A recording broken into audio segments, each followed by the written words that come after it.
Sa atin pong pagpapatuloy ng ating pag-aaral sa 1 Corinthians 13, please turn your Bibles there sa 1 Corinthians 13. At ito po ang ating tatalakayin sa umaga na ito at maging sa ating hapong panambahan mamaya. 1 Corinthians 13, a very familiar passage para sa ating lahat. At ayan niyo pong basahin ko sa ESV beginning verse 1.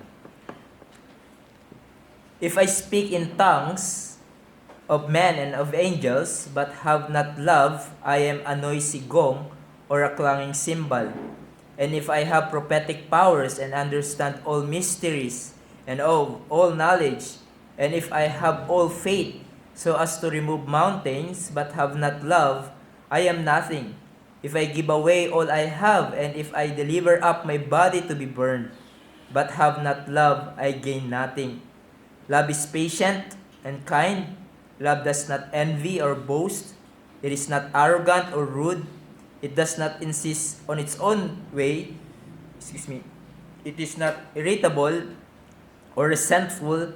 It does not rejoice at wrongdoing, but rejoices with the truth. Love bears all things, believes all things, hopes all things, endures all things. Love never ends. As for prophecies, they will pass away. As for tongues, they will cease. As for knowledge, it will pass away. For we know in part and we prophesy in part. But when the perfect comes, the partial will pass away. When I was a child, I spoke like a child. I thought like a child, I reasoned like a child. When I became man, I gave up childish ways. For now we see in a mirror dimly, but then face to face. Now I know in part, then I shall know fully, even as I have been fully known.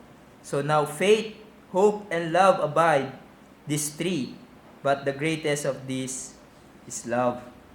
Kayo po ay manalangin at humingi ng tulong sa ating Panginoon. O aming dakilang Diyos, kami po ay muling nagpapasalamat sa panibagong araw na ipinagkaloob niyo po sa amin, sa panibagong buhay at kalakasan na ipinagkaloob niyo. Salamat Lord sa mga nakaraang tulong na ipinagkaloob niyo po sa amin hanggang makarating kami sa lugar na ito, kung saan kami ay makakaparinig muli ng inyong mga salita. Salamat sa araw na ito kung saan we can delight in this day, delight in you, and to really experience ang inyo pong special presence sa aming kaligitnaan. Tulungan niyo po kami sa aming kahinaan dahil alam namin, Lord, na kami ay mga tao din na punong-puno ng kahinaan. Kami ay mga tao na madaling matangay ng distraksyon sa aming mga isip, sa mga alalahanin ng buhay. Kaya tulungan niyo po kami makapag-focus sa aming pag-aaral ng inyong salita. Tulungan niyo po ang inyong abang lingkod sa kanya pong kahinaan, sa kanya pong mga kahinaan, Panginoon, ikaw po ang kanyang maging kalakasan. Bigyan niyo po siya ng kalakasan, pisikal, at ganoon din sa kanyang pangangaral ng inyong salita ay maging tapat po siya sa inyong mga salita. In Christ's name, Amen. In this passage, we are dealing with a Christian love. At ang Christian love, as I defined it to you last week, ito ay a deep affection for and commitment to act for the good of others. It is seeking the highest good or the best interest of another regardless of the cost to oneself. Or tulad na sinabi ni Robert Martin, it is a commitment appropriate to the relationship in view, and that commitment is accompanied by the affection appropriate to that relationship as much as possible. So basically, hindi lang ito affection, ang pag-ibig or emotion, though kasama pa din yun, but also it is a commitment accompanied by affection, or if it is an action, if you will, it is an action suffused or covered with affection. At tulad ng nakita natin, ang Corinthian Church ay kinakailangan na mapaalalahanan nito dahil nga sa kaguluhan na nangyayari sa loob ng iglesia. Andyan ang disunity inside the church, may mga nagdedemandahan pa na pangyayari, etc. At sa chapter 12 to 14, kung saan na sandwich yung ating text, ay merong pagmamataasan pagdating sa spiritual gifts and achievements na nakamtan ng mga believers dito. In the first 3 verses ay pinakita ni Pablo ang mga spiritual gifts na kanilang ine-exercise at sinasabi niya na all of these are commendable but all of them are useless kung wala ang pag-ibig. Iniisip ng ilang Corinthian church na ang pagkakaroon ng spiritual gifts like speaking in tongues, prophecy, ay sukatan ng lumalagong believer. Ngunit sinasabi ni Pablo na hindi yan ang batayan ng tunay na lumalago sa pananampalataya. Even if you are eloquent speaker or you have a brilliant mind, you are a philanthropist. Paul said, without love, you are nothing. Alam niyo po, in the Bible, we can see that the greatest expression of spiritual maturity is love. At in our passage today, ay papakita ni Pablo kung ano ang katangiang ginagawa ng pag-ibig. Now, it is interesting na dinescribe ni Pablo ang pag-ibig using action words. Dahil normally, when we describe something, we are using adjectives and nouns. Diba? For example is the huge house. Pero dito, hindi ganun ang ginawa ni Pablo. To describe love, he uses action words. And as if ang pag-ibig ay buhay, able to move and think. Love is pictured here as the action of our hearts. It is doing something and not doing something. And we notice na yung babanggitin dito ni Pablo ay hindi mere emotional, but they act. And so Paul uses 15 verbs to describe love at nagsimula siya sa 2 positive statements, then 8 negatives, at sinundan niya ito muli ng 5 positives. Yung panghuling negative is coupled with its positive opposite. It does not rejoice at wrongdoing but rejoices with the truth. And the last 4 positives become nearly universal in reference. So ito yung structure ng verses 4 to 7. And this morning, we will consider ang unang pares, the 2 positive actions that describing love, and that is, love is patient and kind. Baka lumamig yung pag-ibig.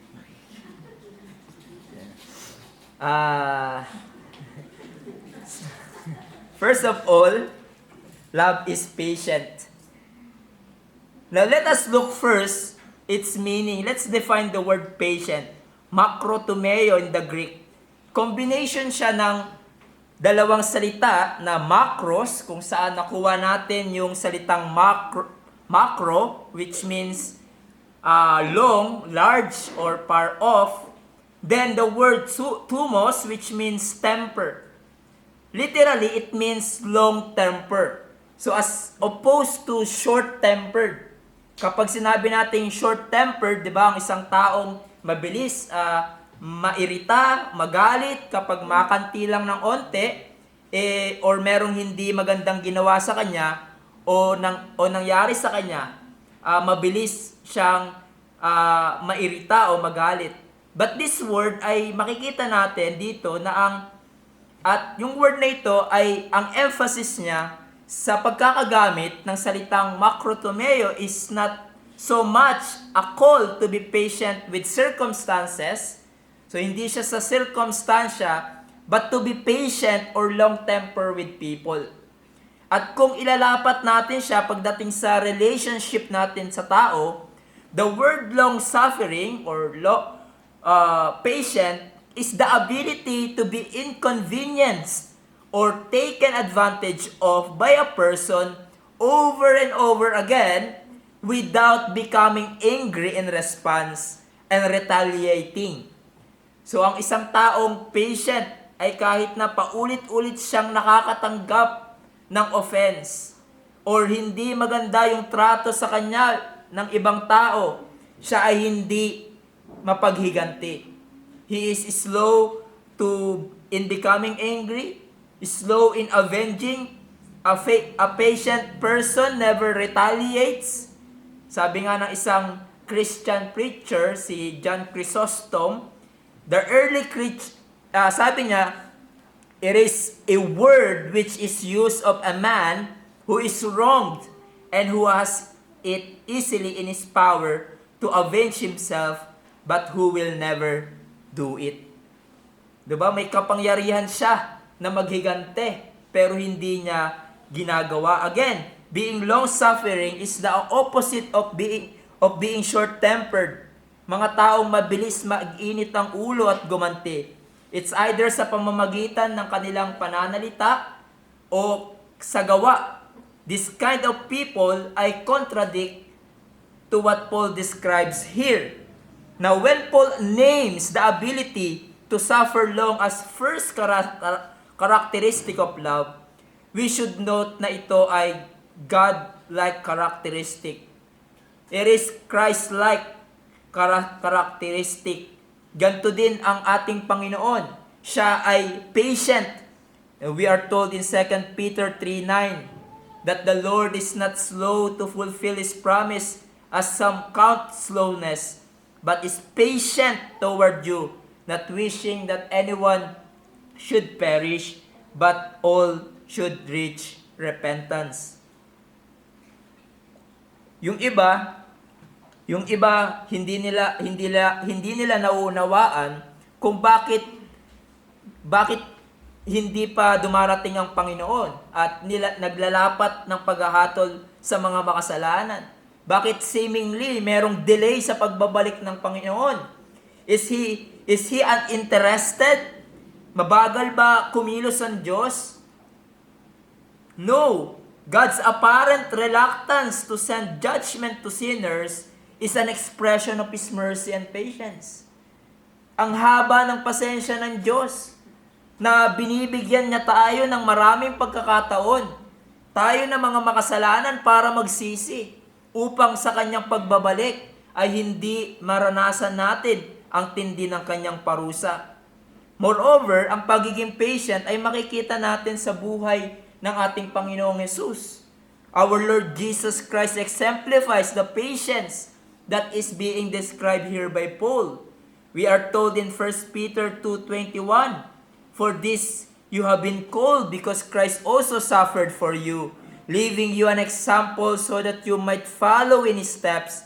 He committed no sin, neither was deceit found in His mouth. When He was reviled, He did not revile in return. When He suffered, He did not threaten, but continued entrusting Himself to Him who judges justly." O makikita natin sa buhay ni Jesus, sa kanyang earthly life, He humiliated, endured great suffering for our salvation, and yet He never complained.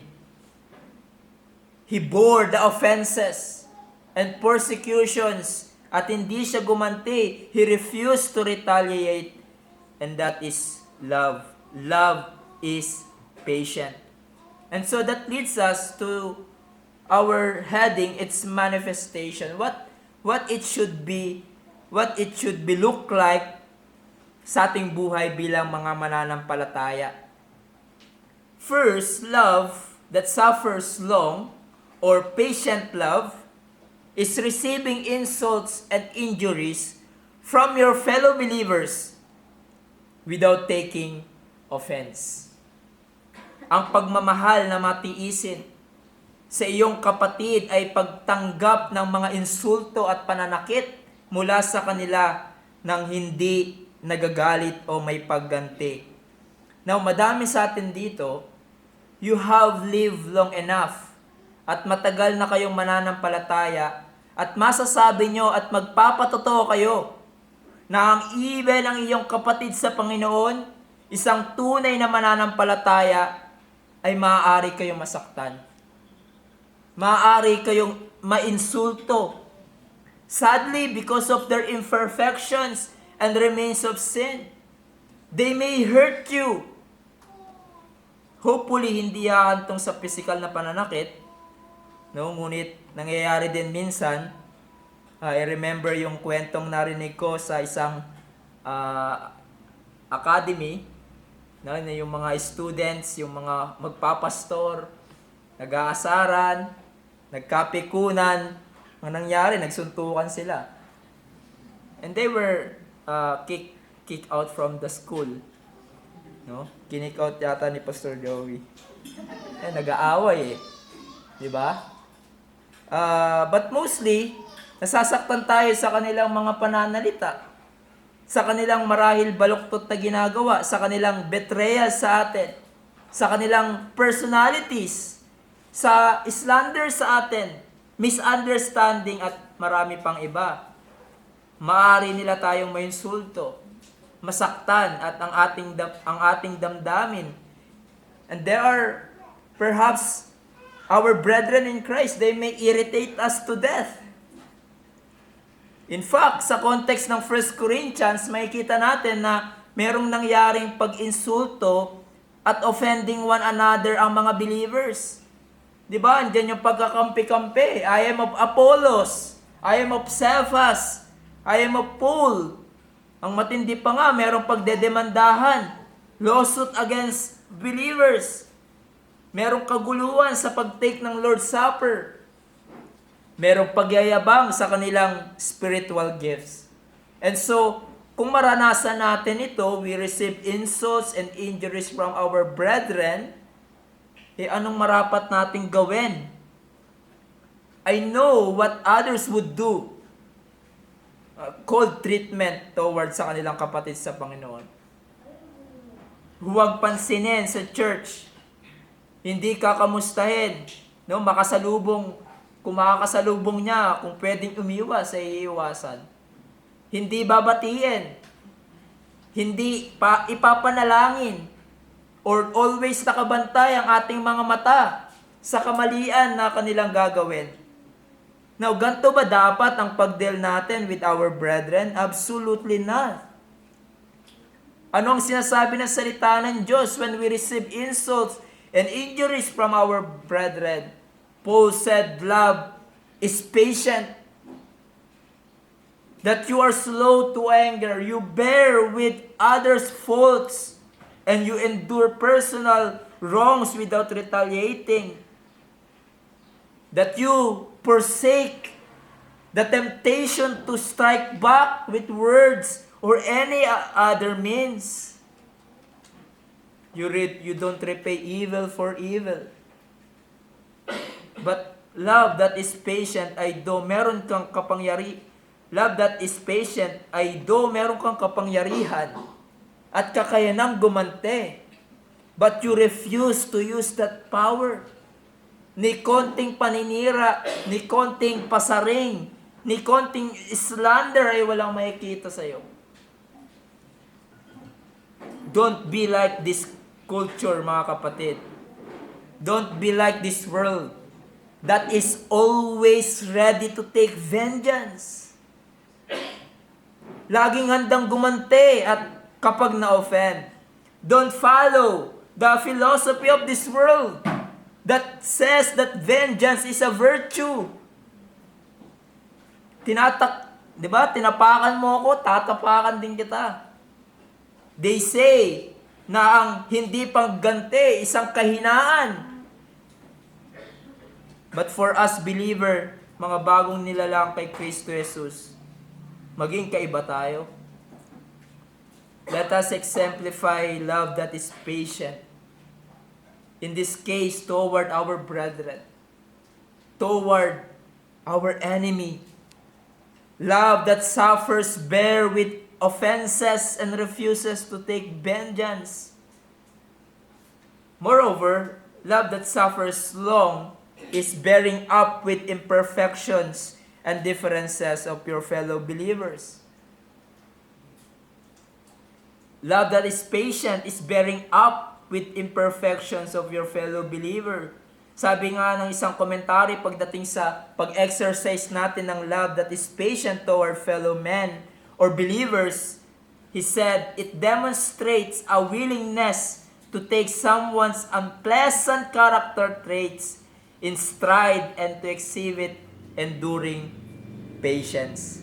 So meron tayong mga kapatid sa Panginoon or mga brethren in Christ, dahil sa kanilang imperfections, namamalas sa kanilang buhay yung hindi maayos na pangungugali.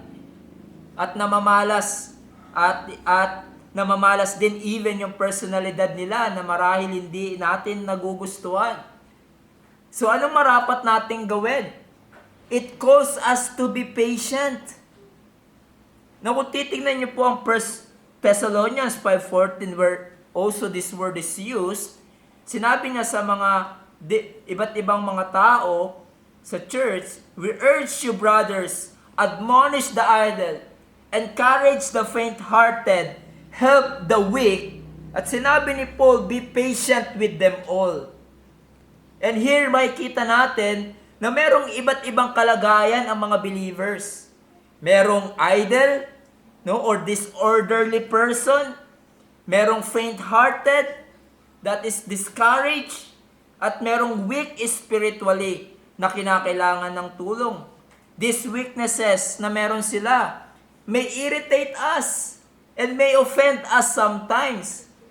Kaya minsan, nasasabi ng iba, di ba, sa kapwa nila believer, ba, hindi ka ba, tagal-tagal mo na member, hindi ka ba nakikinig sa tinuro ni pastor?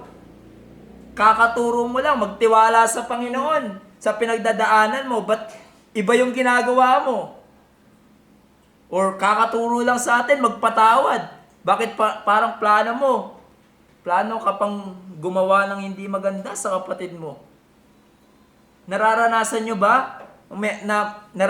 na ba na merong kapatid mo sa Panginoon, di ba, humingi ng payo sa iyo kung anong dapat gawin sa sitwasyon niya, nagabayan mo naman sa sitwasyon niya biblically, pero taliwas pa din sa kalooban ng Diyos yung ginawa niya. Sino bang hindi maiirita doon? Kulang na lang, di ba? Baka batukan natin. Dahil pinagdadaldal ka lang, tapos hindi ka sinunod. Anong gagawin mo sa mga kapatid na ganon? Love calls us to be patient with that person.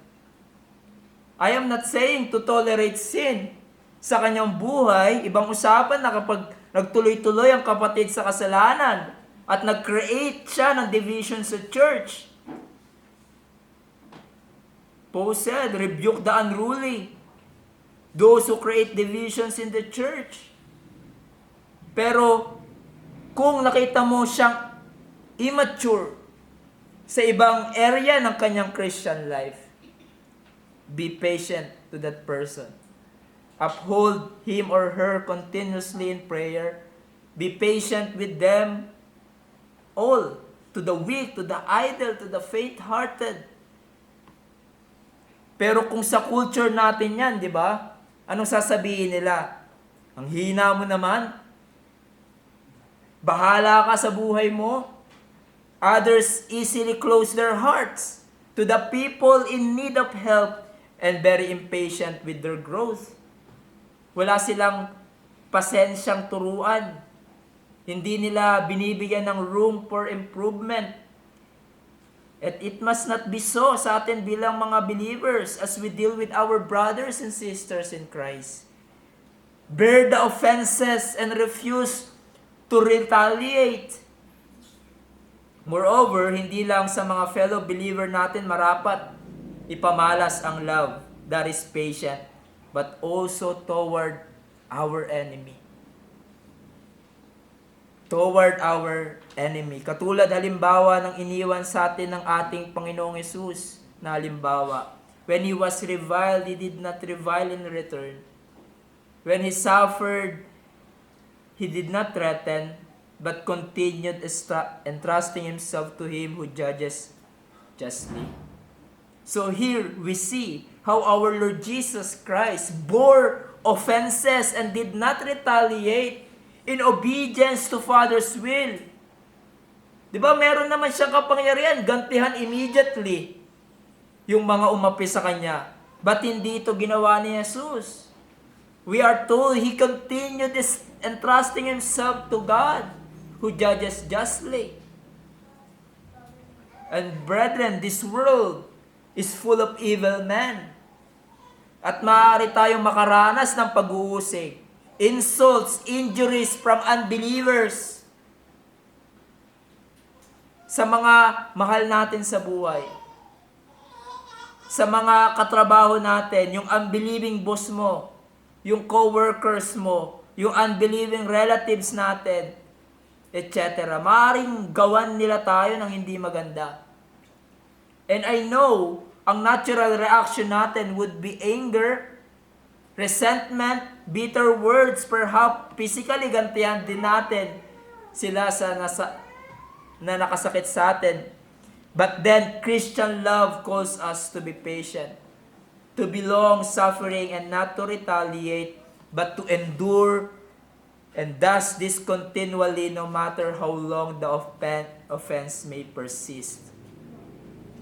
To be long-suffering and not to retaliate, but to endure and thus discontinually no matter how long the offense may persist. Not to overcome evil by evil, but overcome evil by good. Now, marahil sasabihin nyo, parang imposible yan. Imposible yan na hindi gumante kung ako ay nakante at ginawa ng masama. For unbelievers, it is impossible. Ngunit kung ikaw ay mananampalataya, it is not impossible. Yes, it is hard. But it is not impossible by the grace of God, by the help of the Spirit working in our lives. Diba, nakarinig na kayo, you heard stories ng mga believers na ginawa ng hindi maganda ang kanilang pamilya, pinatay ang kanilang anak, pinatay ang kanilang asawa, and yet here's the believers forgiving who wronged them, who done evil to them, enduring the evil done to them at hindi mapaghiganti, but trusting God who judges justly. In this situation, in that situation, God's transforming gospel is greatly manifested. And Jesus Christ is highly praised. God is glorified when we exemplify love that is patient. Marahil meron akong kinakausap dito ngayon. Someone take advantage of you. Or sinaktan ka in word or deed. Kung sino man siya. Kung katulad ka ng iba, marahil tumugon ka na ng mas matindi pa kaysa sa ginawa sa'yo. Ngunit bilang mga mananampalataya, changed by God, we must be different. Instead, we should be slow to anger, endure personal wrongs without retaliating. At kung mangyari sa iyo ito, someone sinaktan ka in word or deed, mula man sa unbelievers or believers, remember that love suffers long, and rely sa biyaya at kalakasan na pinagkakaloob ni Jesus in that situation. Na nauunawaan ka dahil naranasan man din ni Jesus to be insulted and be endured by men. Rely on Him for strength, and by God's grace, show how true love acts when there's offense and insult against you.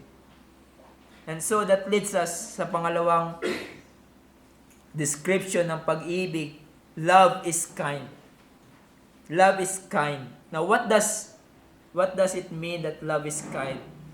Kung yung patient parang passive siya, no, nagtitiis ka, hindi ka nagre-response na gumante, But love, that is kindness, presents the positive response love gives when dealing with others. So kumbaga, ito yung gagawin mo, ibabalik sa yung pag-deal with others. Now take note that this word kind ay dito lang yan ginamit sa original language. At in a verb form pa ito. Kaya't sinasabi ng mga scholars na yung word na ito was coined by Paul. But the noun form of this word kindness will help us understand the meaning of it. Dahil yung kindness is rich in meaning. It means pwedeng worthy, it means good, pleasant, useful, benevolent, even suitable. One commentary says, si D.A. Carson sabi niya, pagdating sa meaning ng kindness, quick to pay back with kindness what is received in hurt. Quick to pay back with kindness what is received in hurt. Ito ay pagkakaloob ng mabuti sa taong naka-offense sa iyo, sa mga taong nakasakit sa iyo. Ito ay pag-express mo ng biyaya at pag-ibig sa mga taong naka-offense sa iyo. Again, one writer says, it is more than a demeanor of benevolence. It is the payment of good for evil to a variety of circumstances, even provocation of most grievous kind. Love replies with grace and mercy. And then, katulad ng katangian ng patient, katangian ng Panginoon din ito, ganun din ang kindness. God is kind. Napakabuti ng Diyos, even to those who hate Him and offer Him provocations. Take for example Romans 2:4 na sinabi ni Pablo, or do you presume on the richness of His kindness and forbearance and patience, knowing that God's kindness is meant to lead you to repentance? So here Paul, addressing the self-righteous people na tumatanggi kay Jesus. Araw-araw ng buhay ng mga sinners at self-righteous people ay nararanasan nila ang kabutihan ng Diyos. And yet, these people ay patuloy na dinidespise at binabaliwala ang kabutihan at pagpapasensya ng Diyos. Yet sa kabila ng kanilang patuloy na pagre-rebelde, ay pinapamalas ng Diyos ang kanilang kabutihan sa kanila. Just like what Jesus said in Matthew 5:45, for He makes His sun rise on the evil and on the good. He sends rain on the just and on the unjust. Diba? Hindi lang yung ulan para sa mga mananampalataya. Hindi lang yung init ng araw ay para sa mananampalataya. Ito ay para sa mga hindi rin. Nararanasan ng lahat ng tao ang tinatawag na common grace ng Panginoon sa kabila ng kanilang pagre-rebelde sa Diyos. Though they despise Jesus Christ and mock the existence of God, God shows His bountiful goodness to His creations, including ungrateful ones, including sinful humans, sa pagkakaloob ng kanilang pangangailangan, by being patient to them, not striking them to death, but to give them a chance to repent and believe in Christ for their salvation. Indeed, God is so kind to His enemies. He is kind to rebellious sinners. And then, what it should be look like sa ating buhay bilang mananampalataya. So here's the companion, if you will. Here's the companion of long-suffering, and that is kindness. Love that is kind calls us to repay evil with good. Again, people may hurt you. Unbelievers man, o maging mga believers sa loob ng iglesia. Even your spouse. Even yung mga mahal mo sa buhay. Marahil mapunta ka sa isang sitwasyon that you would be provoked in anger. provocation of the most grievous kind. Remember, love responds with grace and mercy. Sinabi ni Jesus in Matthew 5:43, "You have heard that it was said, you shall love your neighbor and hate your enemy. But I say to you, love your enemies and pray for those who persecute you, so that you may be the sons of your Father who is in heaven. For he makes his sun rise on the evil and on the good, and sends rain on just and on unjust. For if you love those who love you, what reward do you have? Do not even tax collectors do the same? And if you greet only your brothers, what more are you doing than others? That even the Gentiles do the same. You therefore must be perfect as your heavenly Father is perfect." Sinabi ni Paul in Romans 12:14, "Bless those who persecute you, bless and do not curse them." Yes, you heard it right. Those who hurt you, bless them. Those who persecute you, do not curse them. That's being a kind person. Showing kindness in response to harsh treatment, in response to the wrongdoings done to you. Or katulad ng binanggit kanina, quick to pay back with kindness what is received in hurt. Now, of course, merong lugar na dapat pagbayaran ng taong nakasakit sa atin ang kanilang ginawa. Halimbawa, someone ay ninakawan ka ng malaking halaga o pinatay yung mahal mo sa buhay. Justice must be served for that kind of unrighteousness. There are times when seeking reparation o pagbayaran niya ang kanyang kasalanang ginawa may in fact be the best way to love our neighbor and to keep him from sinning further. But nonetheless, tayo bilang mga mananampalataya ay tinatawagan to bless those who hurt us, to show kindness to those who don't deserve it.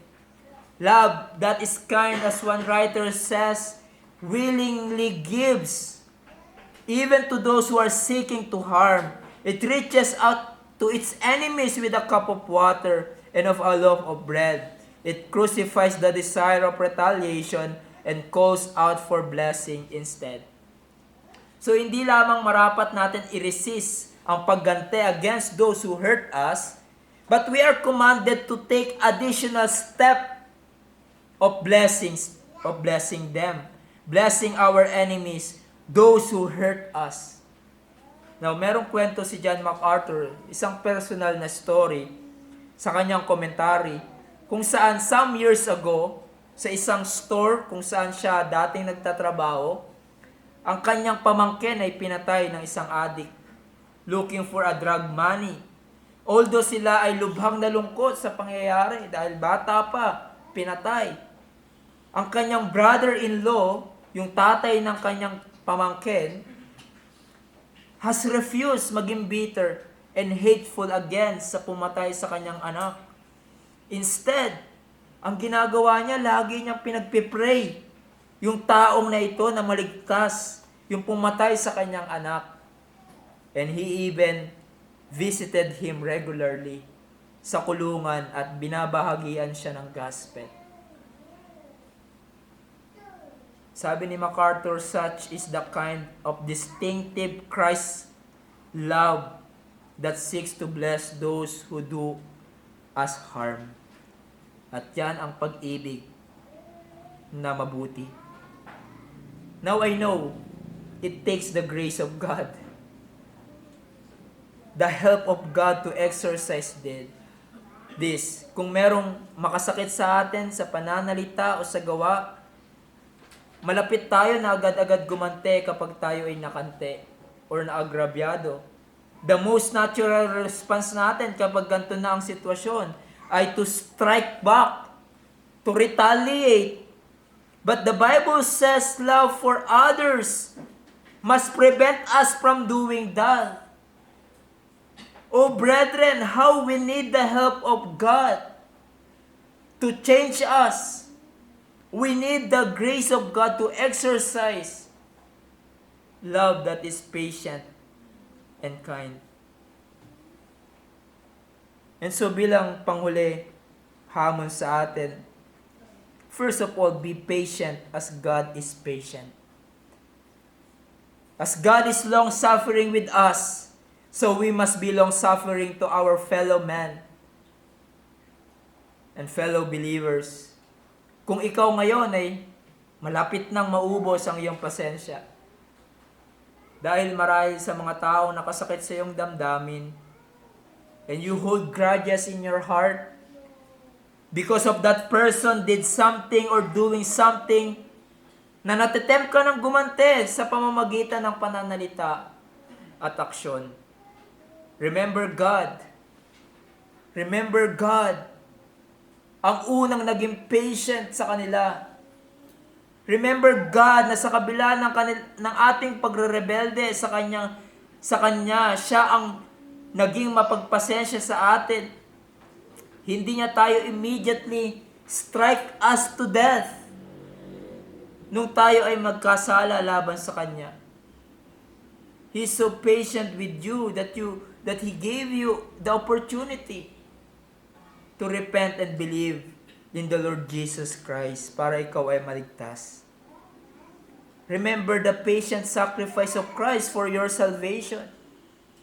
That though He was, as Isaiah 53:7 says, He was oppressed and was afflicted. He opened not His mouth like a lamb that is led to the slaughter, like a sheep that before its shearers is silent.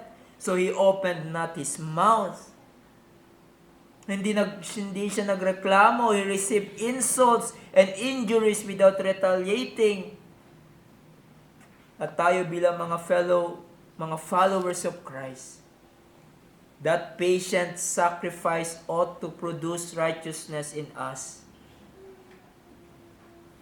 As Peter said, Christ also suffered for you, leaving you an example so that you might follow in His steps. Follow the steps of the Lord Jesus Christ. That when He was reviled, He did not revile in return. Brethren, if you are at the edge of your patience and you want to strike back, remember the patient sacrificing of Christ for your salvation. Meron ka bang kinagagalitan ngayon?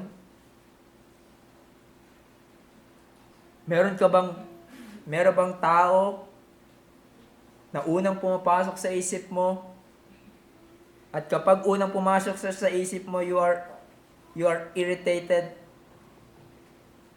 Naiirita ka to death. Do you hold grudges to that person?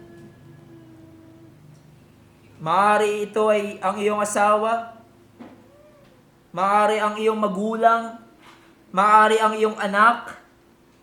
Perhaps katrabaho mo. Diba, nakulang na lang sumpain mo at kung may kakayanan kang patilsikin siya, ginawa mo na. Marahil yung kapitbahay mo na ang ingay. Even kapatid mo sa Panginoon, sa iglesia. Do you hold grudges in your heart? Do you harbor resentment against them? Kung ginagawa mo yan, you don't express ang pag-ibig na inutos ng Panginoon na dapat nating ipamalas as His followers. If you do that, you don't truly love that person.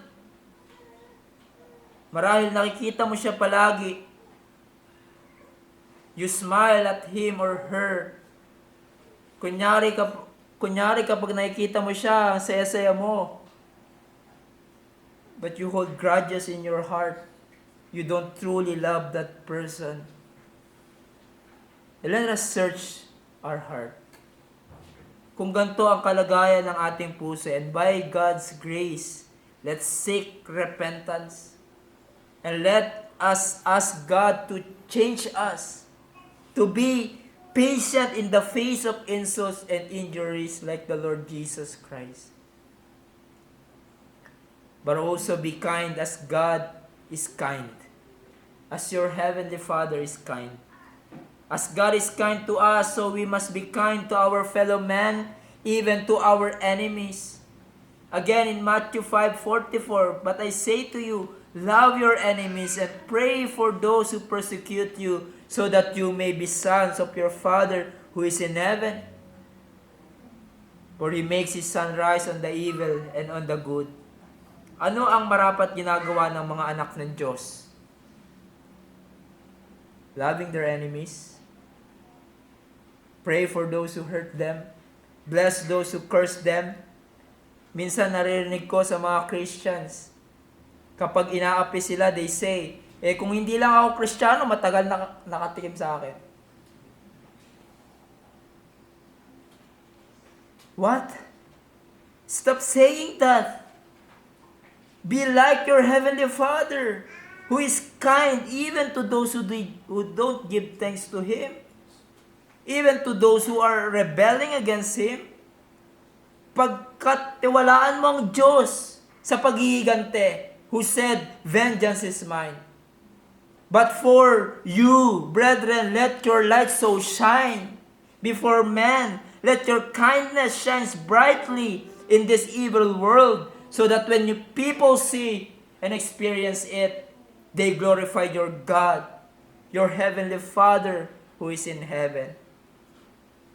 And so let us search again our heart. Is your love kind? Do you seek to show kindness even to those who insult you and harm you? Perhaps last month or last week, meron bang taong nakasakit sa iyo ng iyong damdamin who has taken offense against you?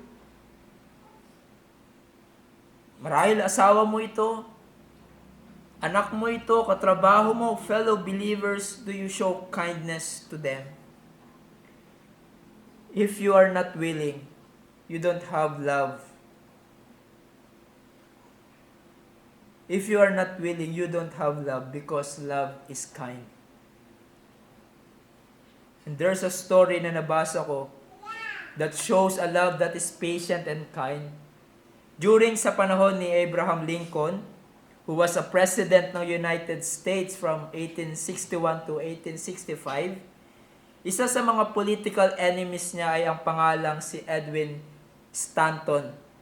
He called Lincoln, sabi doon, a low-cunning gorilla, and a gorilla, and the original gorilla. Kung sa Tagalog pa unggoy. Isa kang unggoy. Isa kang patawa. At meron iba't ibang pag-slander ng tao na ito kay Lincoln, but he never responded sa kanyang slander. But when as a president ay kinakailangan ng Secretary of War, ay pinili niya si Edwin Stanton. But then, yung mga kaibigan ni Lincoln, nagduda kay Edwin. At tinanong siya, bakit siya ang pinili mong secretary? Which Lincoln responded, because he is the best man. And years later, alam ng ilan sa inyo, Lincoln was assassinated.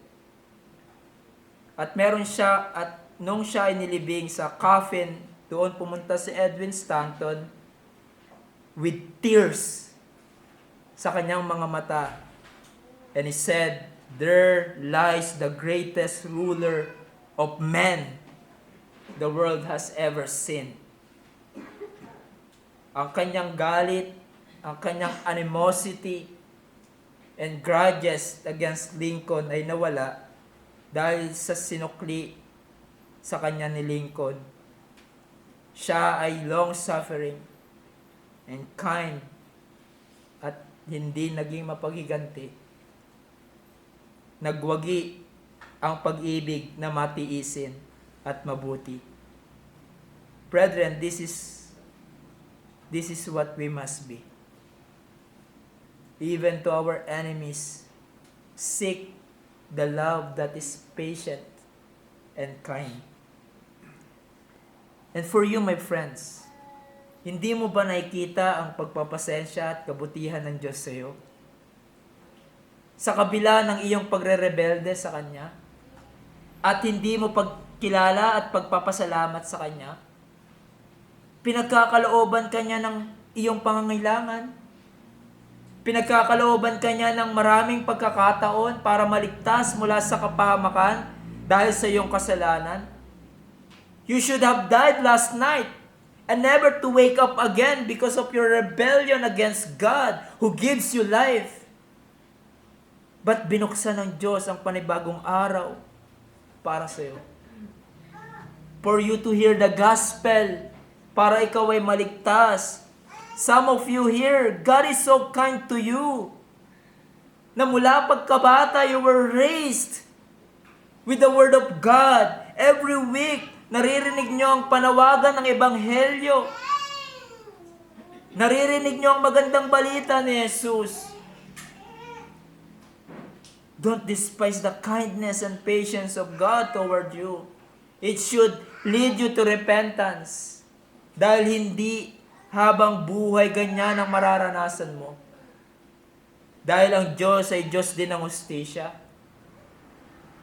He will never let the guilty unpunished. There's punishment to pay because of our sins. Hindi nagpipikit mata ang Diyos sa ginagawa mong kasalanan. At dahil sa katigasan ng iyong puso, because of your hard and impenitent heart, you are storing up wrath for yourself on the day of wrath. Don't think, mga kaibigan, don't think na dahil mabuti ang Diyos sa iyo ngayon, ay makakapasok ka sa langit. Don't think na dahil binibless ka ngayon ng Diyos materially, that's a sign that you will enter heaven. That's the sign that you will have eternal life. No! Kung nararanasan mo yan, mga yan, yung mga material na bagay na yan, patunay lamang yan na mabuti talaga ang Diyos. Kahit sa mga evil men and sinners like you. But there's a day of reckoning kung saan haharap ka sa Diyos at magbibigay sulit sa lahat ng ginawa mo sa buhay na ito. Magbibigay sulit sa lahat ng sinayang mong opportunity at oras para manampalataya kay Jesus. At kung ikaw ay matagpuan niyang hindi nagtitiwala kay Jesus, kahit ang dami ng kabutihan ng ginawa mo, ay ipaparanas niya sa iyo ang kanyang puot. Ngunit hindi ka pa rin nagtitiwala kay Jesus para sa iyong kaligtasan, kahit na ganito kabuti ang Diyos sa iyo sa buhay na ito. You don't want to repent. Po, sinasabi ng salita ng Diyos, ikaw ay tatanggap ng matinding parusa sa lawa ng apoy doon sa impyerno. Oh my friends, don't neglect such a great salvation in Christ Jesus. God is so patient and kind toward you, not wanting you to perish, but to believe in Christ and be saved. Sa biyaya ng Diyos, nawa ngayon ay yakapin mo ang pagkakataon na binibigay sa iyo ng Diyos upang magtiwala kay Jesus para sa iyong kaligtasan. Let's pray. O aming dakilang Diyos, nagpapasalamat po kami sa paalala sa amin ang pag-ibig na mapagpasensya, pag-ibig na mabuti. Sa aming sarili, Panginoon, hindi namin kaya itong i-generate by our own strength. We always need, Panginoon, ang inyong tulong at biyaya upang kami ay maging mga mananampalataya na umiibig, na mapagpasensya at mabuti. Tulungan niyo po kami, Panginoon, sa aming paglakad bilang mananampalataya, bilang magkakapatid sa Panginoon, na patuloy itong lumago sa aming buhay, Dahil ito po ang inyong kalooban sa amin bilang iglesia, bilang magkakapatid sa Panginoon, at bilang mga mananampalataya na nandito pa din sa evil world na ito. Tulungan niyo po kami to love like Christ, to love others, katulad ng pagmamahal na ginawad sa amin ng aming Panginoong Yesus. We know, Lord, it is not easy. It is hard. Yet it is not impossible. For we have the Holy Spirit in our life. And the fruit of the Spirit is love, joy, kindness. Tulungan niyo po kami, Lord, to grow sa mga bunga na ito. In Christ's name, Amen.